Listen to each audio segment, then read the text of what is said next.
लोग परेशान हैं, डर का माहौल है, काम धंधे भी बंद। इस दौर में देश में जहां लोग मसीहा बनकर एक दूसरे की मदद कर रहे हैं, ऑक्सीजन लेकर अस्पताल में बेड की व्यवस्था कराने की कोशिश तक कर रहे हैं, संक्रमितों के घर तक खाना पहुंचा रहे हैं, मजदूर और कमजोर वर्ग की मदद को हाथ बढ़ा रहे हैं, तो वहीं एक ऐसा भी वर्ग है जो इस आपदा में अवसर ढूंढ रहा है। कोरोना के इस काल में भी कालाबाजारी जारी है। मेरे चारों तरफ जो 4 तस्वीरें आप देख रहे हैं वो इस काल में गिरती इंसानियत को समझाने में आपकी खासी मदद कर देंगी। दिल्ली के खान मार्केट से दिल्ली पुलिस ने 96 ऑक्सीजन कंसंट्रेटर जब्त किए। वहीं नागपुर पुलिस ने रेमडेसिविर के बजाय एसिडिटी वाला इंजेक्शन लगाकर कालाबाजारी करने वालों को गिरफ्तार किया है। इस मामले में एक नर्स और उसके 4 साथियों को भी गिरफ्तार किया गया है। गाजियाबाद में पुलिस ने ऑक्सीजन फ्लो मीटर की कालाबाजारी करने वाले 3 आरोपियों को गिरफ्तार किया। ऑक्सीजन फ्लो मीटर को ऑक्सीजन सिलेंडर पर लगाकर मरीज को ऑक्सीजन दी जाती है। कोरोना काल में ऑक्सीजन फ्लो मीटर की डिमांड काफी ज्यादा बढ़ गई है। वहीं गुरुग्राम में ऑक्सीजन सिलेंडर की कालाबाजारी हो रही है। पुलिस ने ब्लैक करने वाले 3 आरोपियों को यहां से गिरफ्तार किया और उनके पास से 260 से ज्यादा ऑक्सीजन सिलेंडर तक बरामद किए। लेकिन इतना ही होता तो शायद बहुत बड़ी बात हो गई होती। हम इस बुलेटिन में आगे बढ़े, लेकिन उससे पहले 4 तस्वीरें अब आपको दिखाने जा रहे हैं जहां देश में एक बार फिर 4 लाख से ज्यादा मामले सामने आए हैं। वहीं मौतों के आंकड़ों ने भी रिकॉर्ड तोड़ दिए हैं। 4000 से ज्यादा मौतें हो रही हैं। 24 घंटे में 4,01,078 नए मामले सामने आए। 24 घंटे में 4,187 लोगों की मौत हुई। 24 घंटे में 3,18,609 लोग स्वस्थ होकर घर भी लौटे। 24 घंटे में 78,282 नए एक्टिव केस कुल संख्या में, कुल संक्रमितों में बढ़ गए हैं। तो हर कहीं ये स्थिति है, हर कहीं एक जैसा दर्द है, हर कहीं परेशानी है। कोरोना काल ने हमको तमाम चीजों का अनुभव कराया, लेकिन उसमें कालाबाजारी और आपदा में अवसर ढूंढने वालों की जिस जमात से भी पहचान कराई, वो ये बताती है कि हमारे देश में जहां दूसरे की सेवा करना बड़ी बात माना जाता है, वहां ऐसे ड्रैकुला भी निवास करते हैं। बिहार के रोहतास की बात करें, जहां प्रशासन टीम ने छापा मारा और ऑक्सीजन सिलेंडर की कालाबाजारी के गोरख धंधे को उजागर कर दिया। वहीं छापा मारकर 129 ऑक्सीजन सिलेंडर को यहां पर जब्त किया गया। सोचिए कि 129 लोगों को ये ऑक्सीजन सिलेंडर मिलते तो उनकी जान बचाई जा सकती थी, लेकिन केवल कालाबाजारी के लिए ये 129 सिलेंडर एक ही जगह दबाकर रखे गए। ठीक वैसे ही जैसे गुरुग्राम में 260 सिलेंडर एक ही जगह से दबी हुई हालत में मिले और उन्हें बरामद किया गया। गोरख धंधे में संलिप्त एक शख्स, विकास कुमार नाम के शख्स को गिरफ्तार किया गया है। बताया जाता है कि डेहरी के स्टेशन रोड में विकास ट्रेडर्स नाम का प्रतिष्ठान है, जहां सूचना मिली कि 30,000 से 35,000 में एक ऑक्सीजन सिलेंडर बेचा जा रहा है। इसी सूचना पर डेहरी के एसडीओ तथा एएसपी ने दल बल के साथ छापेमारी की तथा मौके से धंधेबाज विकास कुमार को गिरफ्तार किया। 30 से 35,000 में अगर एक ऑक्सीजन सिलेंडर भेजा जा रहा है और 130 सिलेंडर बरामद होते हैं, तो कितना बड़ा पैसा कमाने की जुगत में ये तमाम सेहत के ड्रैकुला लगे हुए हैं।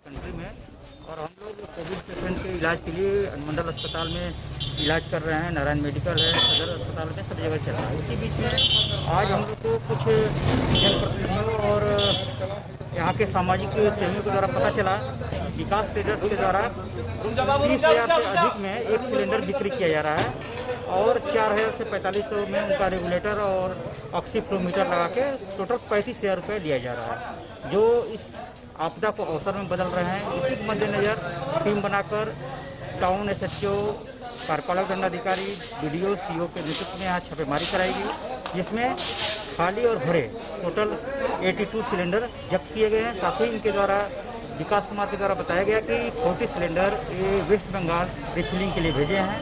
इनके ऊपर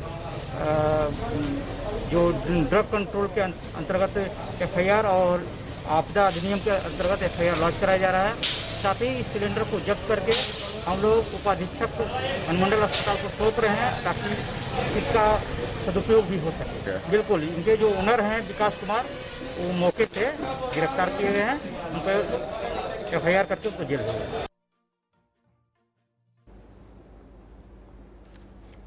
ये एक ऐसा दौर है जब उम्मीद की जा सकती थी कि तमाम लोगों को, क्योंकि ये वायरस किस तरह की चाल चल रहा है, किस तरह से म्यूटेट हो रहा है, परिवर्तन कर रहा है, लोगों को अपने शिकंजे में ले रहा है, लोग मुकाबला नहीं कर पा रहे। यही वो वक्त था जब इस महामारी के दौर में, इस बीमारी के दौर में लोगों को एक दूसरे की मदद के लिए सामने आना चाहिए था। लोग मदद के लिए आए, लेकिन उससे कहीं ज्यादा छुपे हुए ऐसे भितरघाती भी सामने आए जिनका केवल और केवल एक ही उद्देश्य रहा, तड़पते परेशान दुखी लोगों से जितना चाहे, जितना मन करे उतना कमा लो, शायद ये मौका फिर कभी ना आए, लिहाजा इस बीमारी को ही आपदा में अवसर की तरह उन्होंने बना लिया। मेरे साथ तमाम खास मेहमान जुड़ रहे हैं और तमाम खास मेहमान इस दौर की परेशानी को भी सामने रखेंगे और साथ ही क्या किया जाना चाहिए, क्या नहीं किया जा सका, उस पर भी मंथन करने की कोशिश करेंगे। मेरे साथ मनोज यादव जी, बीजेपी के प्रवक्ता, इस वक्त जुड़ गए हैं। मेरे साथ संजीव झा साहब, आम आदमी पार्टी से प्रवक्ता, इस वक्त जुड़ गए हैं। संजय द्विवेदी साहब, शिवसेना के प्रवक्ता, मेरे साथ इस वक्त जुड़े हैं।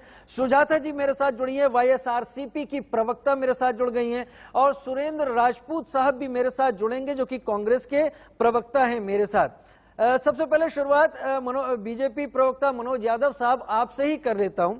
सवाल मेरा ये कि हमारा वो देश है जहां पर नागपुर के एक उम्रदराज बुजुर्ग शख्स की भी कहानी सामने आती है, जहां पर उन्होंने जब ये देखा कि एक नौजवान को बेड की जरूरत है तो उन्होंने ये कहते हुए अपनी तरफ से एफिडेविट तक दे दिया कि उन्होंने जिंदगी जी ली है, अब इस शख्स की जान बचाने के लिए कोशिश की जाए। हमारा देश इस तरह की उदाहरण देने वाला देश है, लेकिन हमारे देश से ऐसे भी तमाम लोग निकल कर आए हैं जिन्होंने शायद इस आपदा को एक अवसर के रूप में देख लिया है। 260 सिलेंडर गुरुग्राम से जब्त किए जाते हैं, 500 ऑक्सीजन कंसंट्रेटर दिल्ली से जब्त किए जाते हैं, 129 बिहार से जब्त किए जाते हैं डेहरी के पास से, और पूरे देश में कहीं बहुत ऐसे ही कालाबाजारियों और जालसाजों का एक जाल फैला हुआ है। मनोज जी, क्या है आम आदमी की परेशानी का हल?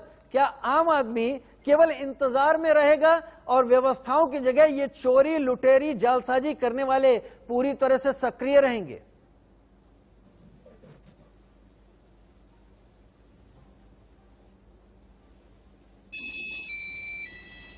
उन्होंने अपना बेड दिया और कहा कि मैं तो अपनी उम्र का पड़ाव देख चुका हूं, इनको बेड मिलना चाहिए।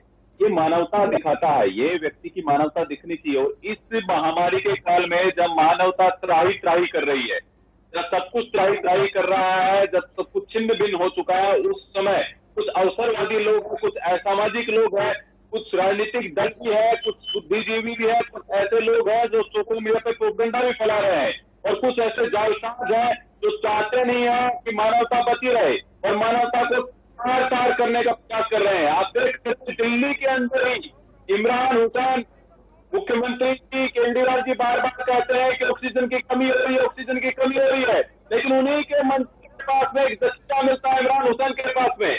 राहुल गांधी संजय भाई आऊंगा, सबको वक्त देना है। संजय भाई सुन ले, संजय जी सुन ले, मैं सबको अभी वक्त दूंगा एक एक करके। अभी मनोज जी को सुन लेते हैं। में विजेंद्र मावी जो कांग्रेस के नेता, वहां पर बहुत बड़ा दस्ता मिलता है। तो मुझे समझ नहीं आ रहा कि मानवता त्राही त्राही कर रही है, हाथ बढ़ाना चाहिए हमें, लेकिन कुछ सामाजिक तत्व है जो चाहते हैं कि सरकार भी फेल हो, और ये दिखाने का प्रयास चल रहा है पूरे देश भर में कि सरकार कहीं ना कहीं फेल हो रही है। और बार बार नरेंद्र मोदी जी के ऊपर कितना फोड़ा जाता है, लेकिन मैं राज्यों से पूछना चाहता हूँ, क्या राज्यों की जिम्मेदारी नहीं है इनके ऊपर सख्त की जाए? क्या राज्यों की जिम्मेदारी नहीं है इसके एक दिमाग में की जाए? क्या राज्यों की जिम्मेदारी नहीं है कि एक प्रोटोकॉल बनाया जाए कि इस तरह के जालसाजों पर कार्रवाई हो तरीके से? लेकिन राज्य मौन, राज्य कहेंगे मोदी जी तो करेंगे तो होगा, लेकिन राज्यों को भी अपनी जवाबदेही तय करनी होगी। मनोज जी, बात तो आप सही कह रहे हैं, सरकार तमाम चीजें कर रही है और मैं इस आपदा के दौर में कोई राजनीतिक बहस करने के इच्छुक भी नहीं हूं और चाहता भी नहीं हूं, क्योंकि आप सब लोग इतने वरिष्ठ हैं और आप सब लोग तमाम दलों की तरफ से यह तक कहा जा चुका है कि अभी जनता को फौरी तौर पर सबसे पहले राहत पहुंचाने की बात होगी। बाकी चीजें तो अगर लोकतंत्र और जनता और देश बचा रहेगा तो वो होती रहेंगी। लेकिन मेरा सीधा सा सवाल बस यही था आपसे कि जब सब कुछ व्यवस्था के हाथ में होता है तब ये कालाबाजारी अचानक सक्रिय क्यों हो जाते हैं। मेरे साथ सुरेंद्र सिंह राजपूत साहब भी आ गए हैं, कांग्रेस प्रवक्ता के तौर पर। स्वागत है सुरेंद्र भाई आपका, थोड़ी देर से आप जुड़े, लेकिन आपसे पहले जरा मैं संजय द्विवेदी जी के पास जाना चाहूंगा। संजय द्विवेदी जी, आप शिवसेना के प्रवक्ता के तौर पर जुड़ रहे हैं और मुझे अच्छा लग रहा है ये कहते हुए कि सुप्रीम कोर्ट तक ने ये कहा कि मुंबई और महाराष्ट्र जिस हद तक डूब गया था इन तमाम मामलों में कोरोना के शिकंजे में, अब मुंबई मॉडल एक राह दिखाता हुआ नजर आ रहा है। लेकिन क्या ऐसे कालाबाजारियों और ऐसे जालसाज, ऐसे धोखेबाजों का सामना मुंबई भी कर रही है जैसे देश कर रहा है, जिनका केवल एक मकसद है, लूट लो इस मरती तड़पती जनता से जितना ज्यादा लूट सकते हो। राशिद जी, वैसे आज मैंने डिबेट में निश्चय किया कि मैं कोई राजनीतिक चर्चा नहीं करूंगा, राजनीतिक पे आरोप के ऊपर लगाऊंगा। मैं सबसे पहले बात करना चाहता हूँ, आज 10 दिन से आप देखिए 4,000 के लगभग मरीज जो हमारे श्रद्धांजलि देता हूँ, नमन करता हूँ। ऐसी मौतें ना हो कभी देश में जिस तरह से मौतें हो रही। मैं दूसरी बात कहना चाहता हूँ, आप देखिए ये अभी प्रवक्ता भारतीय जनता पार्टी वैसा राज्य सरकारों पर आरोप लगा रहे थे, इतना दुखद है, बहुत ही इतना दुखद है ये, इसको इनको इस समय किसी पर कोई आरोप नहीं लगाना चाहिए।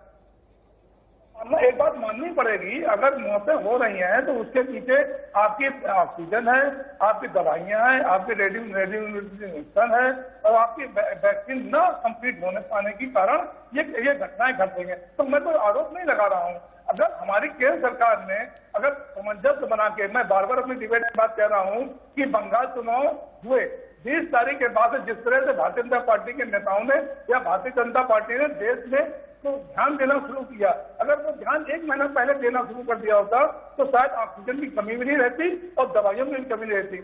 मैं एक बात कहना चाहता हूँ, देखिए ये अदूरदृष्टि है हमारी केंद्र सरकार की कि अगर हमारे यहाँ वैक्सीन बनी है, वैक्सीन है या हमारे यहाँ ऑक्सीजन बन रही है तो उसको चाहे औद्योगिक हमारी ऑक्सीजन थी उसको विदेश भेजने की क्या जरूरत थी, आयात करने की क्या जरूरत थी, नहीं। तो ये चीजें ध्यान रखना चाहिए कि इस तरह की चीजें नहीं होनी चाहिए। हमें तैयारी, आज जैसे 3rd वेव की बात चल रही है तो 3rd वेव काम के लिए बच्चों पर इम्पैक्ट आ सकता है, तो उसके लिए तैयारी तो केंद्र सरकार राज्य सरकार मिलकर करेगी। अभी आपने महाराष्ट्र सरकार का उदाहरण दिया, ब्रेक द चेन का सबसे पहले निर्णय अगर लिया था तो महाराष्ट्र सरकार ने लिया था, जिसमें कुछ लोगों ने, मैं नाम नहीं लूंगा किसी पार्टी का, लोगों ने विरोध भी जताया था कि नहीं ये निर्णय गलत है। मैं कह रहा हूँ संजय भाई ठीक है संजय भाई, और भी मेहमान है, लेकिन मेरा आपसे एक सवाल रहेगा और मैं आपके जरिए और भी तमाम पैनलिस्ट तक ये सवाल पहुंचाऊंगा। आपने सवाल उठाया कि इतनी सारी चीजें विदेशों को क्यों भिजवा दी, अंतर्राष्ट्रीय संबंध किस तरह से निभाने हैं ये केंद्र सरकार के ऊपर होता है, और अगर इन संबंधों को लेकर किसी तरह के वाद विवाद पैदा होते हैं तो शायद प्रेसिडेंट जो बिडेन का वो बयान आपको देखना चाहिए जिसमें उन्होंने कहा था कि जब हम मुश्किल में थे भारत आगे बढ़ा था, अब हमारी बारी है, लिहाजा उन्होंने भी इस मौके पर भारत के पास तमाम सहायता सामग्रियां भेजी हैं। खैर वो एक अलग बहस का मुद्दा हो जाएगा। सुरेंद्र सिंह राजपूत साहब मेरे साथ कांग्रेस से इस वक्त जुड़ गए हैं। सुरेंद्र भाई, मैं शुरुआत जिस सवाल के साथ मैंने की थी, भारत ऐसे लोगों का भी देश है कि नागपुर में एक वृद्ध शख्स अपने सामने एक युवा शख्स को कोरोना से तड़पता देखकर अपना बेड उसे देने की सिफारिश करता है, 2 दिन बाद उनका निधन हो जाता है, वो इस दुनिया में नहीं रहते। लेकिन भारत में उस कोरोना काल में ऐसे भी लोग निकलकर सामने आए जिन्होंने शायद अपना यही एम बना लिया कि कितना ज्यादा इस तड़पती हुई जनता से लूट लिया जाए, इस जनता से खसोट लिया जाए, इस जनता से निकाल लिया जाए। इसे आप व्यवस्था का फेलियर देखते हैं या हमारे समाज में इस तरह की दीमक जो लगी हुई है जिसे खत्म करने की अब तक कोशिश नहीं हुई, वो इस कोरोना काल में लोगों की जान पर भारी पड़ रही है? सुरेंद्र भाई, बड़ा पुरानी सी एक बात थी कि कहते हैं ना कि बर्बाद गुलिस्तां करने को जब एक ही उल्लू काफी था, यहाँ तो हर शाख पे उल्लू बैठा है, अंजाम गुलिस्तां क्या होगा।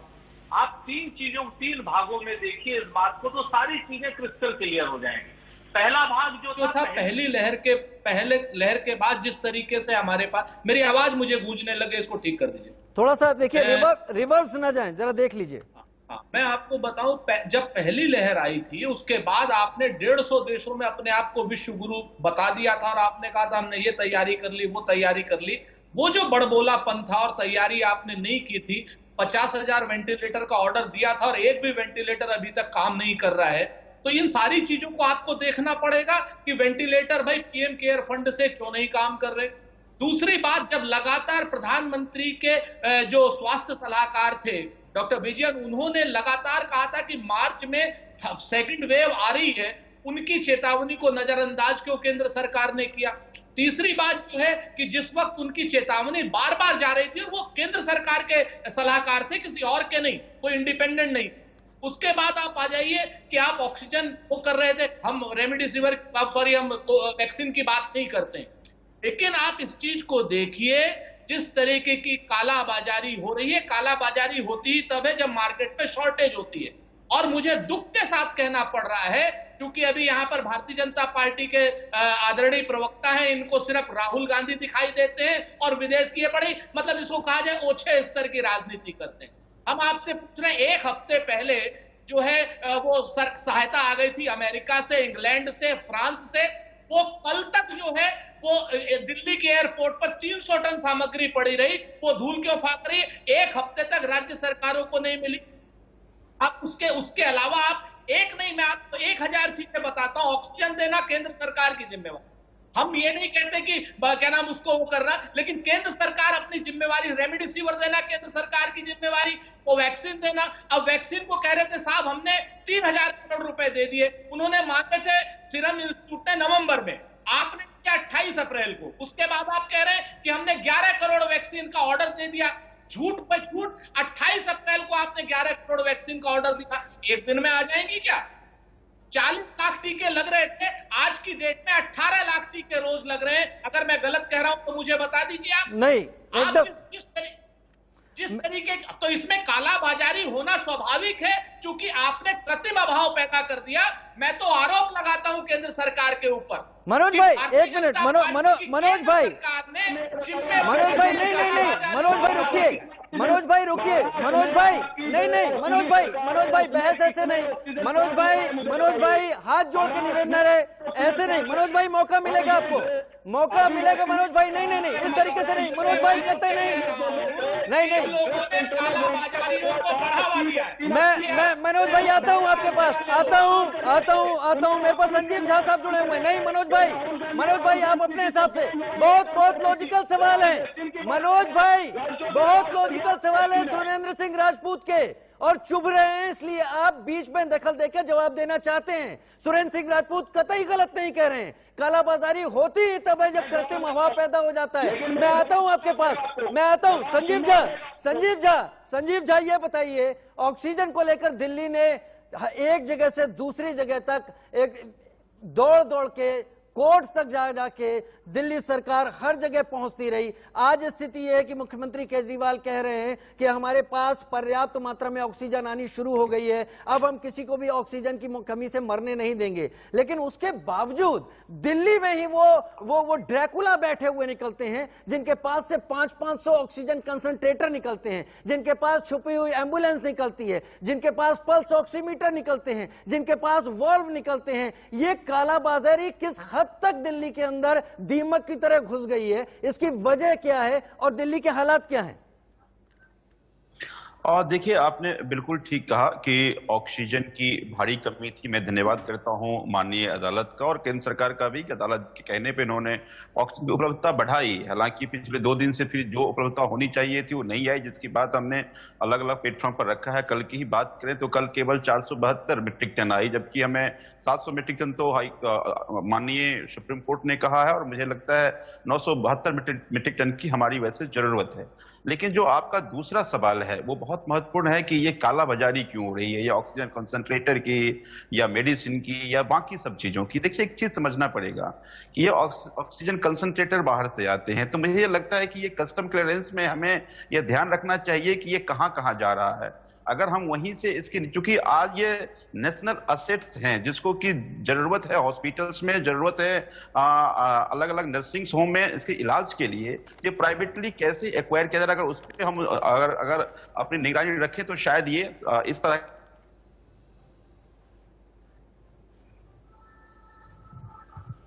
की प्रवक्ता कोई कह रहे थे, मैं उस बात से सहमत हूं कि अगर मान लीजिए मेडिसिन की क्राइसिस होगी तो ये कालाबाजारी होगी, क्राइसिस क्यों हो रही है उस पर केंद्र सरकार को ध्यान रखना चाहिए। तीसरी बात मैं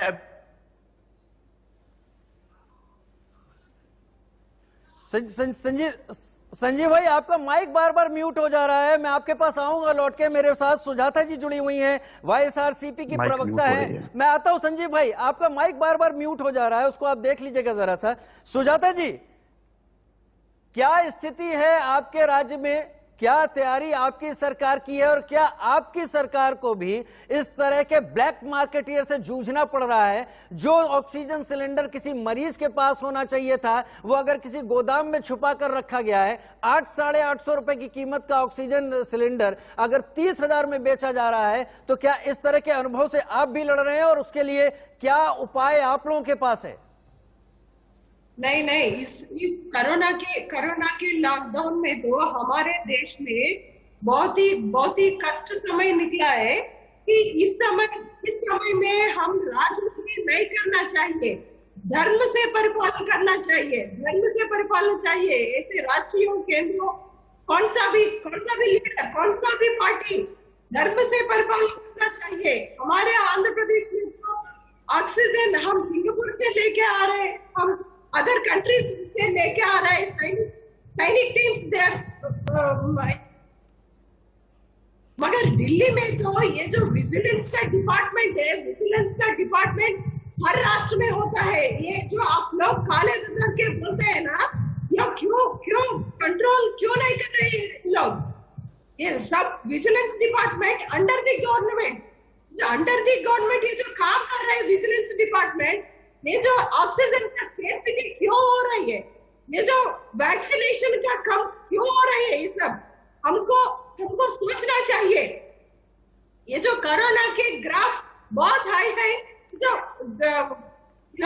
कम करने के लिए हम लोग इन चीजों को करना है। जो testing, tracing and treatment, that is the one step. ये जो पहले स्टेप है वैक्सीनेशन, अनदर स्टेप है ट्रीटमेंट अनदर स्टेप। ये तीन स्टेप से हम ये जो ग्राफ को कम कर सकते हैं। ये जो आंध्र प्रदेश में तो TTT, treatment, tracing and isolation, ये सब अच्छी तरह कर रहे हैं। मगर ये जो इस कष्ट काल में, इस कष्ट समय में हम राजनीति को अलग करके धर्म परिपालन करना चाहिए।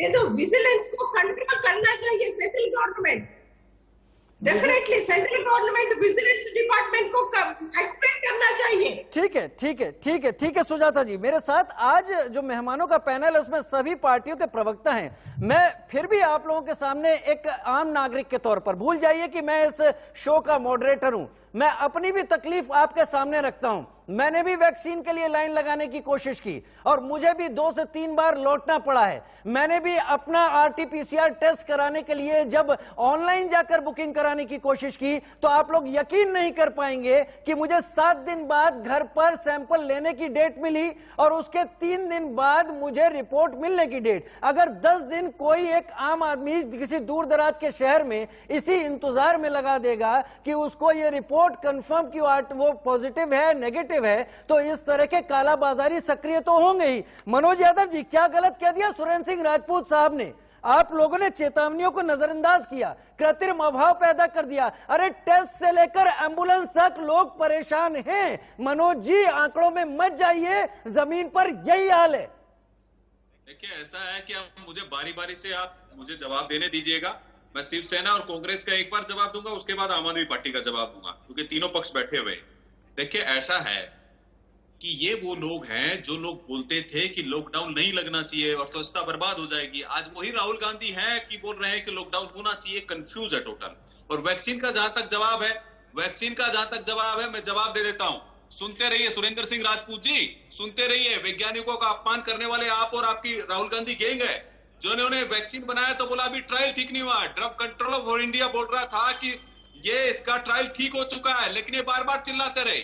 और जहां तक वैक्सीन की बात है, मैं बता देता हूं, अभी 16 करोड़ 26 लाख वैक्सीन लग चुके हैं और 89 लाख खुराकें, 89 लाख खुराकें राज्यों के पास में है अभी भी, और 28 लाख वैक्सीन की डोज अभी 2 दिन में और मिल जाएंगी। जहां तक ऑक्सीजन का जवाब है तो मैं ऑक्सीजन का भी जवाब दे देता हूं। देखिए, आम आदमी पार्टी की तो एक अद्भुत पार्टी है, जिसके कैसी डिमांड होती है वो समझ से बाहर है। मैं आपको बताता हूं, इन्होंने क्या किया कि इन्होंने केस दिए, राघव चड्डा ही बोले थे, राघव चड्डा जी ने रिपोर्ट जारी किया था 3 मई को कि 85,000 केस है। इन्होंने डिमांड किया 976 मीट्रिक टन ऑक्सीजन का, लेकिन बाद में 93,000 केस दिखाए और 700 मीट्रिक टन की ये लोग मतलब डिमांड कर रहे थे। जब पेशेंट कम थे तो डिमांड इनकी ज्यादा थी, अब पेशेंट ज्यादा है तो इनकी डिमांड कम हो गई है। हाई कोर्ट से भी ये लोग फटकार लगवा चुके हैं। देखिए, ऐसा है, मैं तथ्यों में नहीं कहना चाहता, लेकिन मैं बता देना चाहता हूं, ये जो लोग बैठे हुए हैं ना, मैं पूछता हूं, पंजाब के अंदर रेमडेसिविर इसी तरह बहाया गया है भाखड़ा नंगल नदी के अंदर, कौन जिम्मेदार है? क्या कैप्टन अमरिंदर सिंह जिम्मेदार है? नरेंद्र मोदी जी जिम्मेदार है? मनोज जी ठीक है, समय ब्रेक का हो गया है, समय ब्रेक का हो गया है, लेकिन मैं आपको एक बात बताऊं, मनोज जी, आदरणीय मनोज सर, समय ब्रेक का हो गया है, लेकिन आपने कोरोना काल में सामने आ रहा है, लेकिन इस बीच एक बड़ी खबर से शुरुआत कर लेते हैं। DCGI ने ड्रग 2-डिऑक्सी डी ग्लूकोज को इमरजेंसी अप्रूवल दे दिया है। इस ड्रग को DRDO ने बनाया है, जिन पर इसका टेस्ट किया गया, उनकी रिपोर्ट नेगेटिव आई है।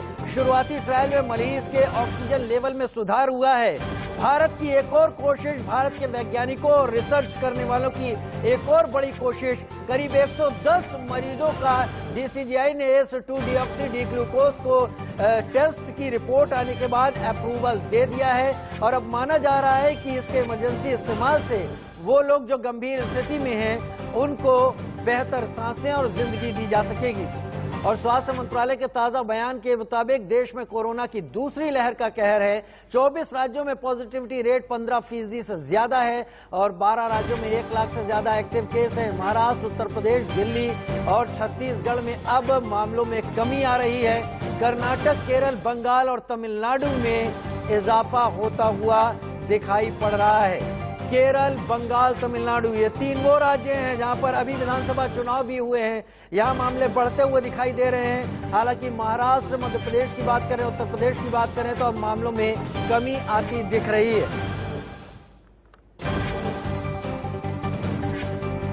उधर देश में कोरोना की दूसरी लहर के बीच इसकी तीसरी लहर आने की भी बात होने लगी है और ये बात केंद्र सरकार की ओर से ही आई है। हालांकि सरकार भी इस पर एक राय नहीं बना पा रही है। 2 दिन पहले तीसरी लहर की चेतावनी देने वाले principal scientific adviser Vijay Raghavan शुक्रवार को फिर मीडिया के सामने आए। उन्होंने कहा कि यदि हम मजबूत उपाय करते हैं तो हो सकता है कि कोरोना की तीसरी लहर सभी जगहों पर ना आए या फिर कहीं भी ना आए। What next? Where does SARS coronavirus 2 go from here? A phase 3 is inevitable, given the high levels of circulating virus. But it's not clear on what time scale this phase 3 will occur. Hopefully, incrementally, but we should prepare for new waves. If we take strong measures, the third wave may not happen in all the places or indeed anywhere at all. It depends much on how effectively the guidance is implemented at the local level, in the states, in districts and in the cities everywhere. और उधर additional health secretary आरती आहूजा ने जो कुछ कहा वो भी आपको सुनाते हैं।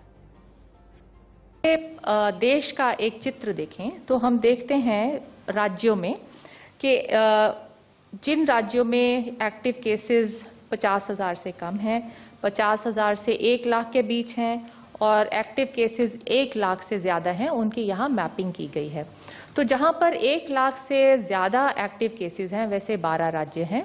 जहां 50,000 से 1 लाख के बीच के एक्टिव केसेस हैं वैसे 7 राज्य हैं और जहां 50,000 से कम एक्टिव केसेस हैं वैसे 17 राज्य हैं।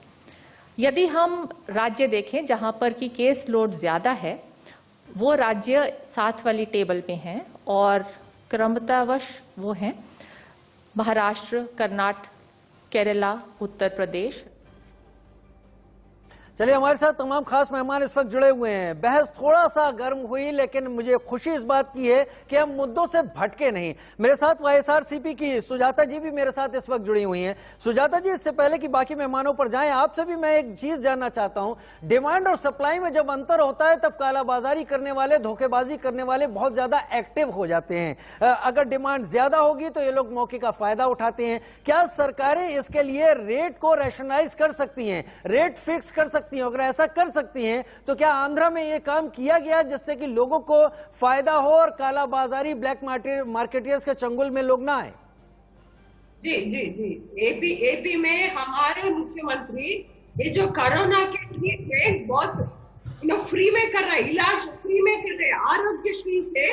आरोग्यश्री हेल्थ स्कीम से जो इलाज, कोरोना की इलाज को फ्री में कर रहे हैं। ये जो ऑक्सीजन सप्लाई, ये रेमडेसिविर इंजेक्शन, ये सब मेडिकल इंफ्रास्ट्रक्चर, जो आइसोलेशन, सब हमारे आरोग्यश्री में फ्री में देते हैं।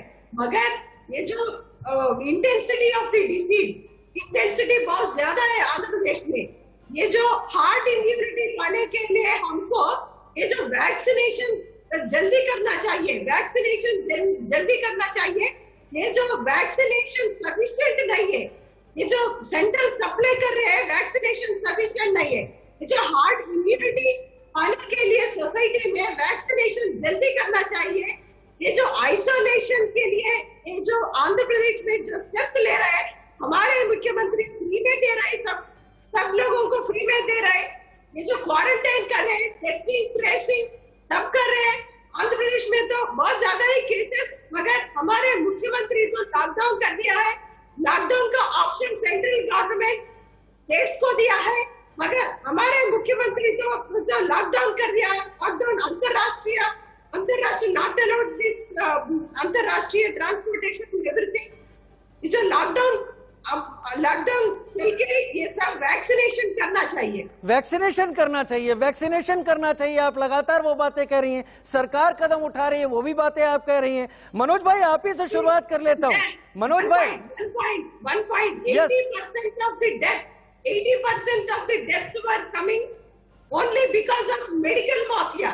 मेडिकल माफिया के लिए कंट्रोल करने के लिए जो विजिलेंस डिपार्टमेंट को इफेक्टिवली मॉनिटर करना चाहिए। सुजाता जी, मैं उसी बात पर सबसे बात करना चाह रहा था। अगर आप कह रही हैं 80% लोगों की मौत मेडिकल माफिया के चलते हो रही है, तो मेडिकल माफिया क्या इस देश में सबसे ज्यादा ताकतवर हो गया है? क्या तड़पते लोगों की सांसें, रोना, आंसू उन लोगों को दिखाई नहीं पड़ता? क्या वो हमारे देश से बाहर के हैं? मनोज भाई, आपसे ही बात कर लेता हूं। मनोज भाई, वैक्सीनेशन की बात कर रही थी सुजाता जी। आपने पिछली बार तमाम आंकड़ों पर अपने सहयोगी राजनीतिक दलों की तो खिंचाई कर दी, आपने मेरे सवालों के जवाब नहीं दिए। मनोज भाई, बुरा तो आपको लगेगा, 16 करोड़ लोगों का आंकड़ा हेल्थ मिनिस्टर डॉक्टर हर्षवर्धन दे रहे हैं। हमारे देश की जनसंख्या 130 करोड़ से कुछ ज्यादा है। आप अंदाजा लगाइए, 35 महीने आपको और चाहिए जिस स्पीड से आप अभी वैक्सीनेशन पूरे देश में कर रहे हैं। और उस बीच में जो खेल चल रहा है, जहां पर व्यवस्था नहीं दिख रही और जबरदस्त पैसा कमाने वाले लोग खुलेआम काम कर रहे हैं, पकड़े जा रहे हैं, लेकिन लोगों की कमी नहीं हो रही। अब मेरे सवालों का जवाब दे दीजिए मनोज भाई। पहला विषय तो यह है कि अगर जिस तरह की भी ये कालाबाजारी चल रही है, इस पर केंद्र की भी जिम्मेदारी है। देखिए, आपने देखा होगा कि जमातियों ने कुछ दिन पहले फर्स्ट जो अपना लॉकडाउन जो समय लगा था, कोरोना का नया प्रकोप शुरू हुआ था, जमातियों ने क्या किया था कि डॉक्टरों को, नर्सों के ऊपर हमला करना शुरू कर दिया था। तो पैंडेमिक एक्ट के अंदर एक अमेंडमेंट सरकार लेकर के आई थी, केंद्र सरकार, जिसमें 7 साल की सजा का प्रावधान किया गया था। तो अभी राज्यों की भी जिम्मेदारी बनती है कि राज्य अपने अपने यहाँ पर एक प्रावधान बनाए, एक सिस्टम बनाए कि जो कालाबाजारी कर रहे हैं, ये लॉ एंड ऑर्डर का काम है। और यहाँ पर जो जितने भी लोग हैं जो पकड़े जा रहे हैं, उनके खिलाफ में सीधी बात क्रिमिनल चार्ज लगाना चाहिए और इनको अरेस्ट करना चाहिए। और मीडिया की भी जिम्मेदारी और जनता की भी जिम्मेदारी है कि ऐसे लोग, इमरान हुसैन जैसे जो लोग हैं, आम आदमी पार्टी के जो मंत्री है, उस पर मुझे बताइए संजीव झा जी की पार्टी ने क्या कार्रवाई की? मुझे बताइए विजेंद्र मावी जो कांग्रेस के फरीदाबाद के नेता है, उस पर क्या कार्रवाई की गई? जो पंजाब के अंदर रेमडेसिविर जो भाखड़ा नांगल नदी के अंदर बहाया जा रहा है, उस पर क्या कार्रवाई की जा रही है? 50-50 हजार रुपए में महाराष्ट्र के अंदर जो कूप मंडूकता की जो राजनीति करते हैं, जो वसूली सरकार है महाराष्ट्र की। मैं पूछना चाहता हूँ, बोल रहे थे कि ये वैक्सीन बाहर क्यों भेजी? अरे कूप मंडूकता की जो राजनीति सबको पता नहीं है। ये जो संजय भाई बोल लेने दीजिए। पूरे विश्व समुदाय ने आज बढ़ चढ़कर हमारा साथ ठीक है आरोप लगाए मनोज भाई ठीक है, डन काफी।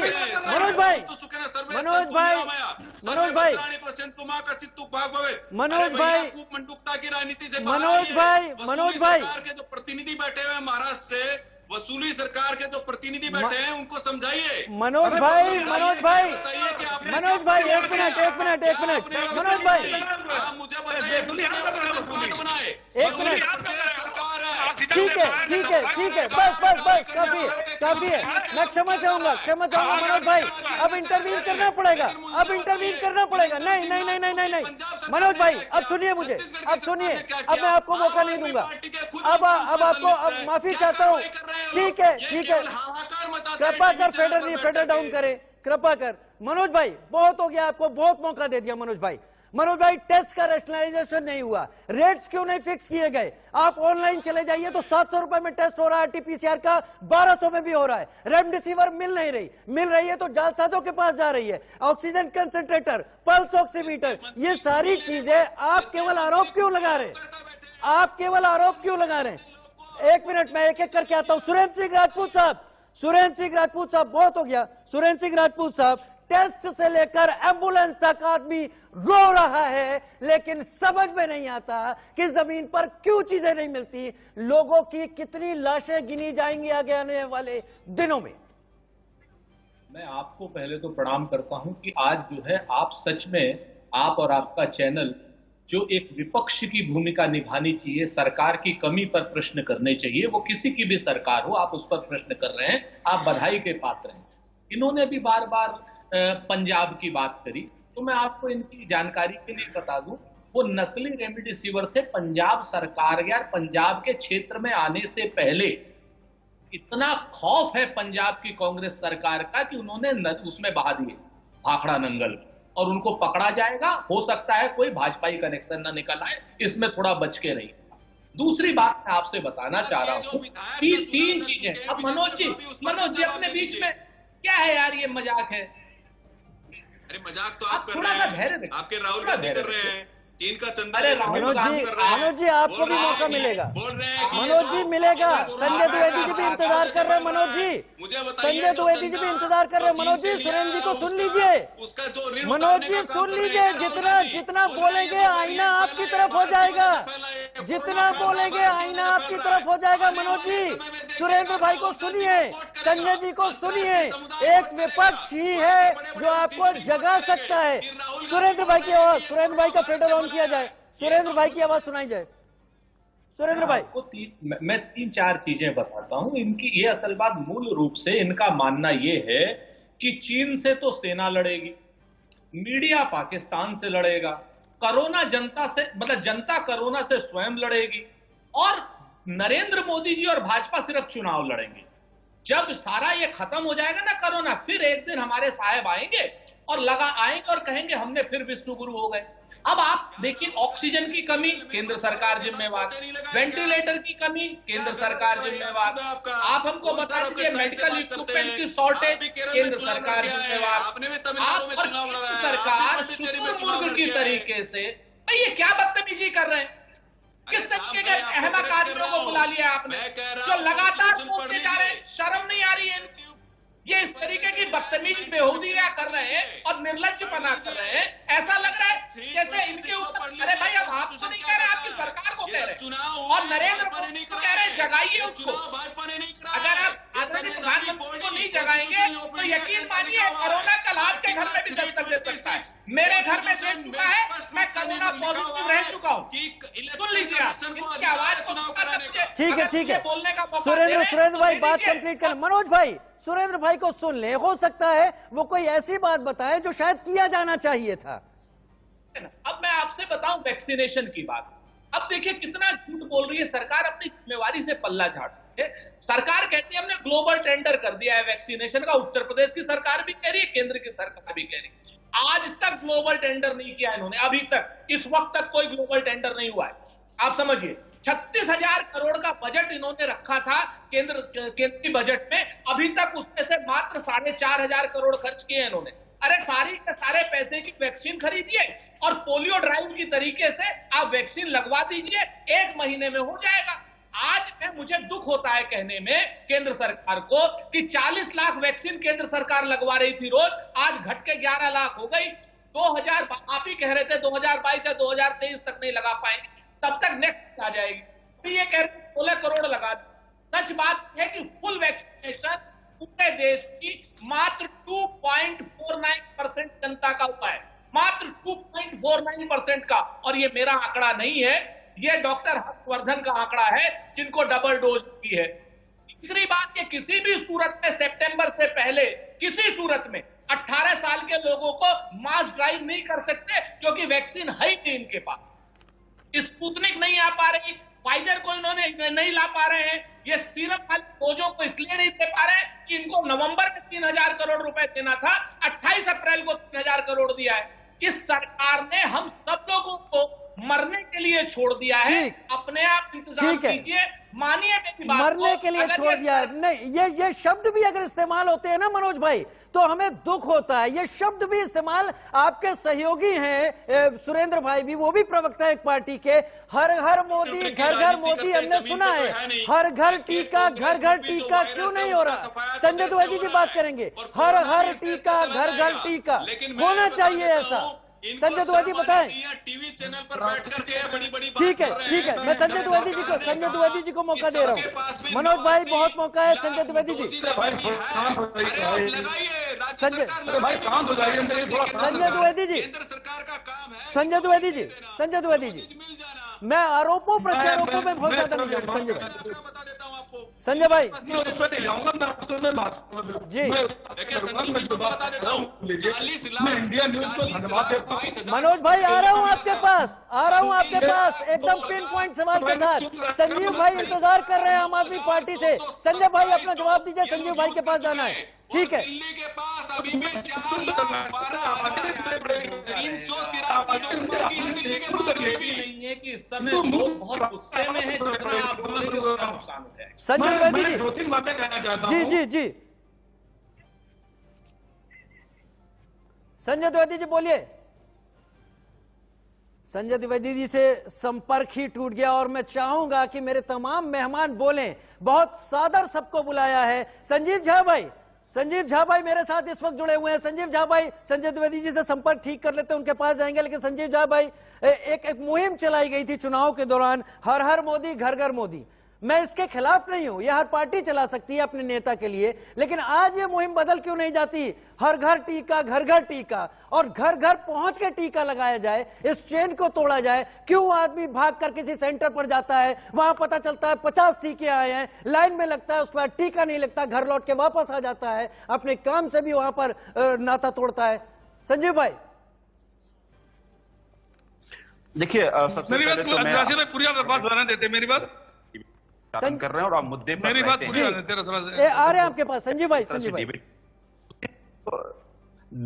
दूसरी बात जो आपने कहा बहुत महत्वपूर्ण है कि टीका उत्सव तो रख दिया गया, बिना टीका के ही टीका उत्सव रख दिया गया। इनको उत्सव करने का बड़ा शौक है, लेकिन जो होना चाहिए वो नहीं होता।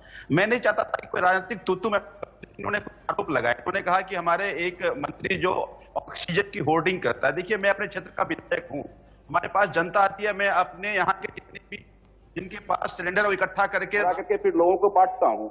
लेकिन अगर होर्डिंग की ही बात है तो इनके ही दिल्ली के सांसद फेवी फ्लू बांट रहे थे, तो वो क्या होर्डिंग नहीं कर रहे थे? इनके गुजरात के एक सांसद कहते हैं कि मेरे पास रेमडेसिविर है, जितना है हम अपने यहाँ बांटेंगे, लोग हमारे पास ले आए।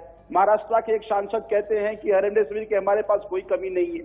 ये प्राइवेट लोगों के पास कहां से जाता, कहीं यहीं से तो कालाबाजारी नहीं हो रही है। जब मान लीजिए आपके पास मेडिसिन की क्राइसिस है तो इंस्टीट्यूशन को जाना चाहिए, ये हॉस्पिटल को जाना चाहिए, इंडिविजुअल पर कैसे चला जाता है? तो इसका मतलब घालमेल तो शुरू से ही हो रहा है। कल का ही आप एक वीडियो देखा होगा, अपने डीडीयू हमारा एक अस्पताल है, वहां पे सेफ्टी वाल्व रिलीज कर रहे थे तो एक बीजेपी के बड़े नेता ने उसको ट्वीट कर दिया और कहा ऑक्सीजन खाली छोड़ दिया। आज डीडीयू को ये लेटर लिखना पड़ा कि कि हमारे हेल्थ वर्कर को डिमोटिवेट किया जा रहा है। हम सेफ्टी वाल्व रिलीज कर रहे थे और हम पे ऑक्सीजन रिलीज करने का आरोप लगा दिया गया। तो अपनी कमी को छुपाने के लिए ये लोग इस तरह के तमाम आरोप प्रत्यारोप करते। लेकिन जैसा आपने कहा, ये बहुत महत्वपूर्ण बात है, ऐसे कोरोना तो नहीं लड़े की लड़ाई तो नहीं जीती जाएगी ना। कोरोना की लड़ाई जीती जाएगी वैक्सीनेशन से, कोरोना की लड़ाई जीती जाएगी ऑक्सीजन की उपलब्धता से, कोरोना की लड़ाई जीती जाएगी अगर आप दवाइयों की सही मात्रा सही अस्पताल तक पहुंचा देंगे उससे। अब देखिए, तीन जो सेंट्रल कम्युनिटी है, ऑक्सीजन सेंट्रल गवर्नमेंट कम्युनिटी है, मेडिसिन सेंट्रल गवर्नमेंट कम्युनिटी है, वैक्सीन सेंट्रल गवर्नमेंट कम्युनिटी है, ये तीनों की क्राइसिस आप प्रदेश में देखेंगे तो आप अपना पूरा कंसंट्रेशन जो आपको डिस्ट्रीब्यूट करना है वहां लगाइए। हम स्टेट तैयार है, हमने कहा है कि हम 3 महीने में हमारे पास इंफ्रा है, हम वैक्सीनेशन कर लेंगे, लेकिन हमें पर महीने 80 से 85 लाख वैक्सीन की जरूरत है। अभी हमने 100 सेंटर बनाए हैं, 1 लाख वैक्सीन कर रहे हैं, हम 3 लाख वैक्सीन करने चाहते हैं, हमारे पास 300 सेंटर तैयार है। लेकिन वैक्सीन की उपलब्धता अगर नहीं होगी तो फिर ये कैसे वैक्सीनेशन हो पाएगा? एकदम सही आप कह रहे हैं, वैक्सीन की उपलब्धता नहीं होगी तो कैसे होगा? दवाइयों के कालाबाजारी अगर जमे रहेंगे तो कैसे होगा? दवाइयां किनारे कर दी जाएं, अगर वैक्सीनेशन ड्राइव लगकर कर दी जाए तो हमारे देश में संक्रमण आगे नहीं बढ़ेगा। संजय भाई, माफी चाहूंगा, मेरे पास समय अब खत्म हो गया है और आपको आगे जब बुलाऊंगा तो आपसे लग के बात करने की कोशिश करूंगा, क्योंकि आज तकनीकी कारणों से संपर्क आपका जुड़ नहीं पाया। लेकिन सरकार को समझना होगा, तमाम राजनीतिक दल अगर सवाल उठा रहे हैं तो राजनीति नहीं है, जमीन पर हालात काबू से बाहर हैं। समझिए सरकार, उतरिए सरकार, वैक्सीन दीजिए, दवाओं के कालाबाजारियों को वो सजा दीजिए जिसके बाद कोई दूसरा ये काम करने के ना सोचे। अब भी वक्त है, चेत जाइए, हालात वाकई बहुत बुरे हैं। एक ब्रेक ले रहा हूं,